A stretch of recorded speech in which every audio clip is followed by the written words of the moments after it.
हो गए, समझाया जा सकता है। एक प्रत्येक पदार्थ प्रत्येक पदार्थ छोटे छोटे परमाणुओं से मिलकर बना होता है।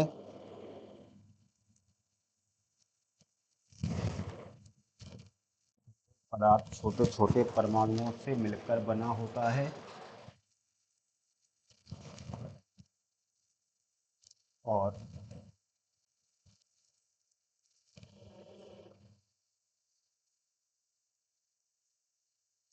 परमाणुओं के बाहरी संयोजी कोष परमाणुओं के बाहरी संयोजी कोष के वे इलेक्ट्रॉन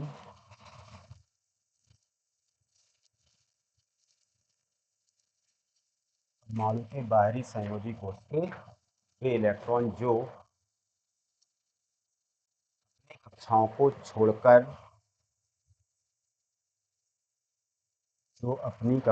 को छोड़कर परमाणुओं के बीच के खाली स्थान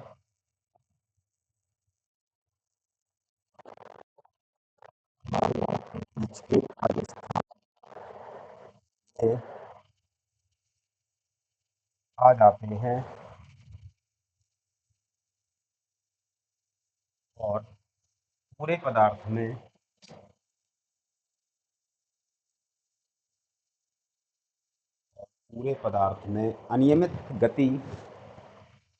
अनियमित गति का दूसरा नाम बताओ भाई। अनियमित गति करते रहते हैं। मुक्त इलेक्ट्रॉन कहलाते हैं। एक नंबर की परिभाषा आ गई यहाँ पे। मुक्त इलेक्ट्रॉन कहलाते हैं। एक नंबर की परिभाषा है यहाँ पे, ध्यान रखना। यहाँ पे जो आज एक दो पेज जो भरेंगे एक एक नंबर की परिभाषा मिलेगी यहाँ से, कोई बड़ा प्रश्न नहीं आएगा यहाँ से। तो मुक्त इलेक्ट्रॉन किसे कहते हैं तो देख लो। जी हो गया नाभिक। नाभिक में क्या हो गया? धनावेश। धनावेश बोले तो प्रोटॉन। ठीक है।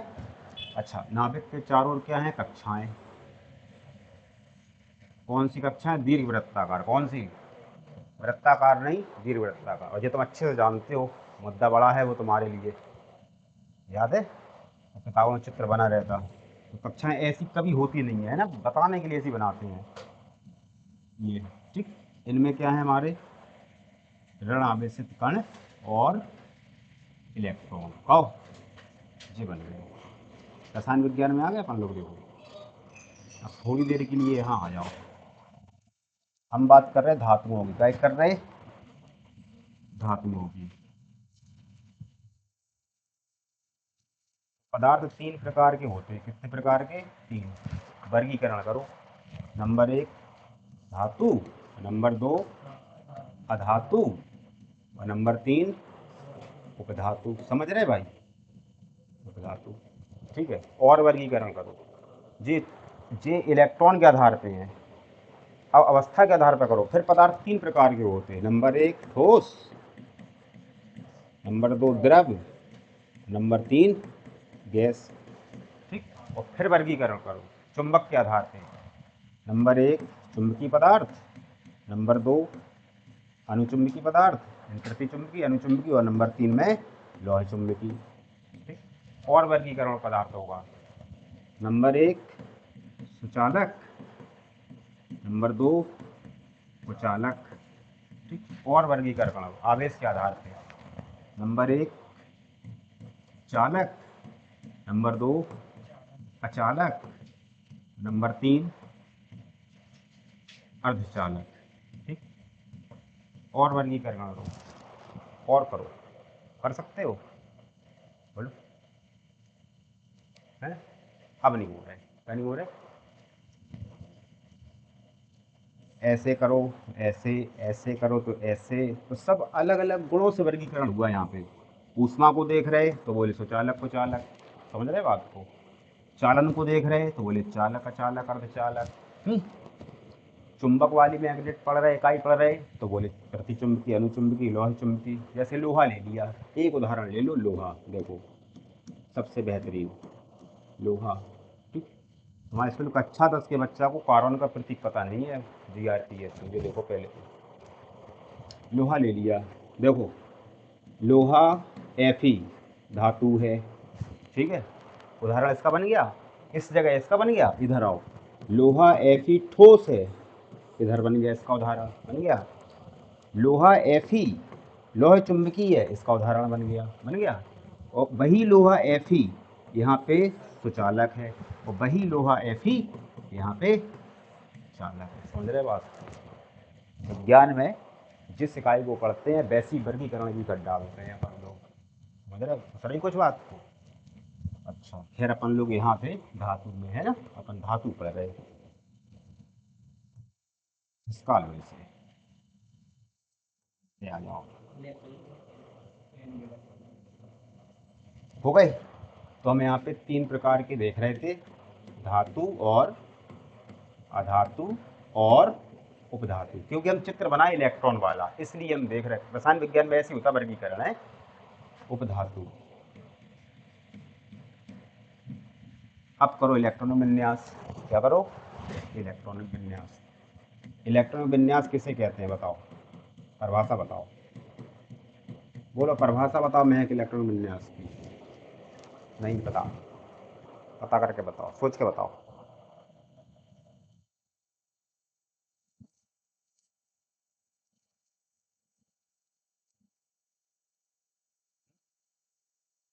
नाभिक के चारों ओर परमाणु के इलेक्ट्रॉन विभिन्न कक्षाओं में चक्कर लगाते रहते हैं, तब कक्षाओं में इलेक्ट्रॉनों का जो वितरण होता है उसे हम लोग क्या कहते हैं? इलेक्ट्रॉनिक विन्यास।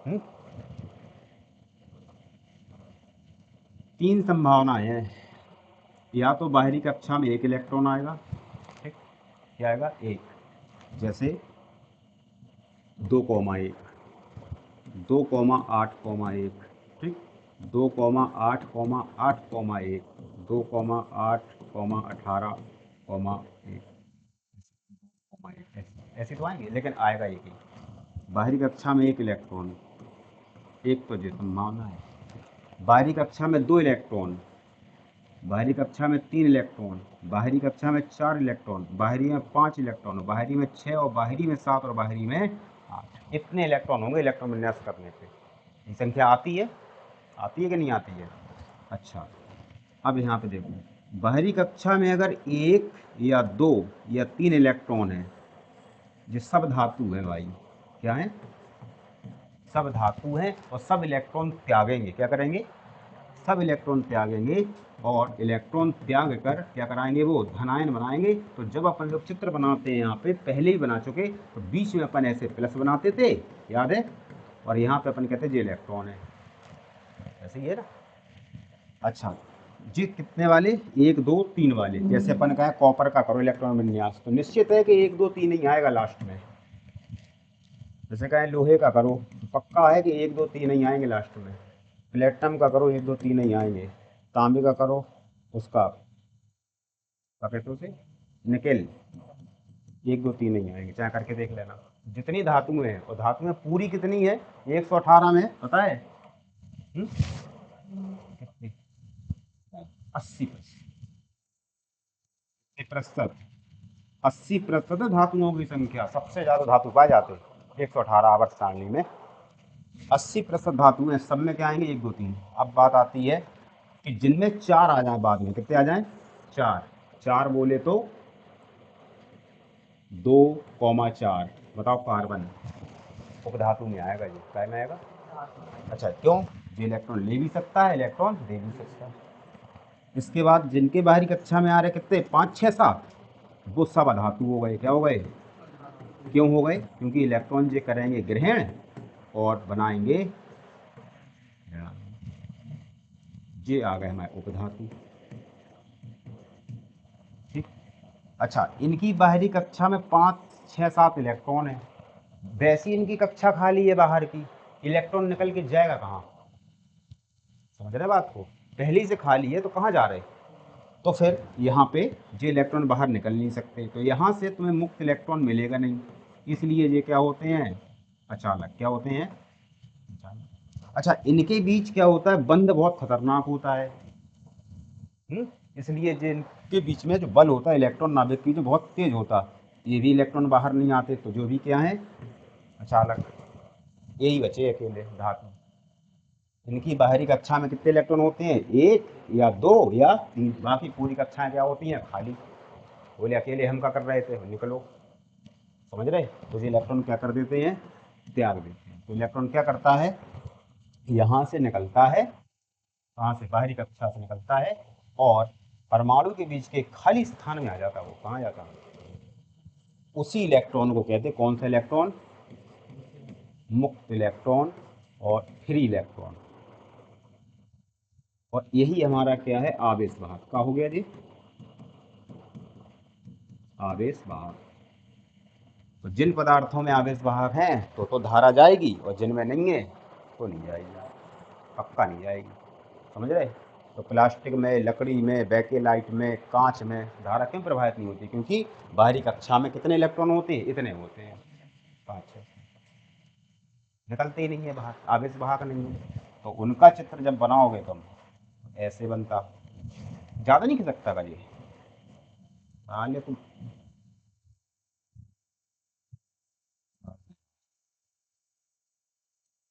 सोचा नहीं किसको। देखो ये चित्र है, ये चित्र है, और एक ये चित्र है, दो जो हम पहले ही बता चुके, ऐसे। और समझना भाई, चालन का पाठ है, न्यूमेरिकल है, टेक्निकल। और अब यहाँ पे हमारे एक परमाणु लेके लोहे का ले लिया, क्या का ले लिया, लोहे का। लोहा बोले तो 26 बराबर 2 8 8 2 8 8 2 10 2 12 12 और 14 26 ये हो गया। देखो बाहरी कक्षा में कितने इलेक्ट्रॉन है, 2 इलेक्ट्रॉन लोहे के लिए हैं, ठीक। नाभिक है, प्लस 2 बनाओ, 8 बनाओ, 18 बनाओ, हाँ 14 बना लो, बना को रहो। हमें तो ये बनाने थे अकेले बस, दो का काम है हमारे पास, बाहरी संयोजी कोष कहते हैं, ठीक जी। ये इलेक्ट्रॉन निकल आएगा, और जब ये इलेक्ट्रॉन निकल आएगा, गौर से देखना, ये इलेक्ट्रॉन निकल आया इससे बाहर, जी आ गया, अब आ गया, इससे भी निकल के आ गया, जी आ गया। अब ये इलेक्ट्रॉन ने कक्षा छोड़ दी, अब ये दो परमाणुओं के बीच में आ गए जी यही है कौन से इलेक्ट्रॉन, मुक्त। अब तुम्हें यही चित्र बनाना है, कैसे, मुक्त इलेक्ट्रॉन। परमाणुओं के बीच के खाली स्थान को अपन लोग क्या कहते हैं, बताओ नाम उसका, परमाणुओं के बीच के खाली स्थान को क्या कहते हैं, रिक्त स्थान। इतना तो हमें ही पता है, भर दो रिक्त स्थान। तीसरा परमाणु का आकाश, तुम खूब उसके संग में रहो, 10 साल और रहो। स्थान नहीं, कौन सा, अंतरा, विज्ञान पढ़ो तो विज्ञान बोला करो, परमाणु और आकाश ये कहते हैं। इसमें घूमने लगते हैं खाली स्थान में, पूरे में गति, और अनियमित गति, कौन सी गति, अच्छा इधर कौन सा दिखना अभी हाल, इसमें प्रोटॉन कितने हैं, पी बराबर 26, ठीक है, और इलेक्ट्रॉन बराबर ही होते, पी बराबर जेड बराबर ई, इलेक्ट्रॉन बराबर भी, मैं कितना देख रही हूँ, 26 है। अच्छा, प्रोटॉनों का समस्त धनावेश इज इक्वल टू इलेक्ट्रॉनों का समस्त ऋणावेश, तो ये उदासीन है, क्या है, उदासीन। और मान लो इस धातु में इलेक्ट्रॉन बाहर निकल के आ गया, तो कौन से उदासीन नहीं है, तो भी उदासीन है। ये पूरी धातु को देखोगे तो कैसी निकलेगी, उदासीन। वजह क्या है भाई, अभी परमाणु के अंदर थे और अब परमाणु के बाहर, समझ रहे बात को। जैसे अपन तुम जो कोचिंग में बैठे, ठीक है, अब इसका द्रव्यमान 800 किलोग्राम हो गया, अपन सबका 800 किलोग्राम हो गया।